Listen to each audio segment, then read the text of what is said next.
નખત્રાણા તાલુકાના લક્ષ્મીપર નેત્રા ગામે ઇસ્લામ ધર્મના અંતિમ પૈગંબર સાહેબના 1501 વર્ષના જન્મદિવસે 12 રબી અવ્વલ ચાને ઈદે મિલાદુલ નબીની ખુશીના પર્વ નિમિત્તે જુલુસ કાઢવામાં આવ્યું।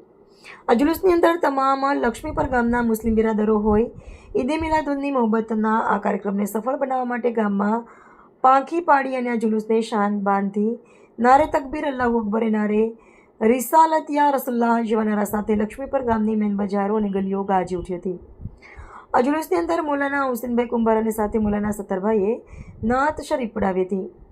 આ જુલુસ લક્ષ્મીપર ગામના મફતનગરથી નીકળ્યું હતું અને લક્ષ્મીપર ગામની ગલીઓ અને બજારોમાં થઈને લક્ષ્મીપર ગામની જૂની જામા મસ્જિદમાં પહોંચ્યું હતું। ત્યારબાદ આ કાર્યક્રમ અહીંયા પૂર્ણ કરવામાં આવ્યો હતો અને સૌ મુસ્લિમ બિરાદરોએ ઈદે મિલાદુન્નના ખુશીની પર્વ નિમિત્તે એકબીજાની શુભેચ્છા અને મુબારક પાઠવી અને અલ્લાહ તાલા પાસે કચ્છમાં સારો વરસાદ પડે એવી દુઆ માંગી હતી અને હંમેશા આપણા ભારત દેશમાં સુકૂન અને અમન સાથે ભાઈચારો જળવાઈ રહે એવી અલ્લાહ તાલા અને મોહમ્મદ પૈગંબર સાહેબની બારગામાં ગામમાં મુસ્લિમ બિરાદરોએ દુઆ માંગી હતી અને સંપૂર્ણ કાર્યક્રમની જહેમત લક્ષ્મીપર ગામના યુવા સર્કલે ઉઠાવી હતી અને આ જુલુસની અંદર પોલીસ બંદોબસ્ત નખત્રાણા પોલીસ સ્ટેશનના પીઆઈ પટેલ સાહેબનું માર્ગદર્શન હેઠળ ગોઠવવામાં આવ્યું હતું।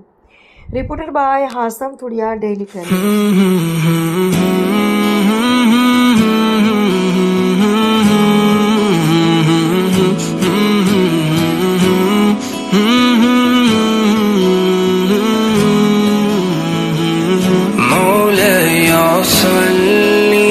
وسلم دائما أبدا على حبيبك خير الخلق كلهم مولاي صل وسلم અમારી ચેનલને લાઈક, શેર અને સબસ્ક્રાઇબ કરો। ડેઇલી ક્રાઇમ ન્યૂઝ સત્યની સાથે।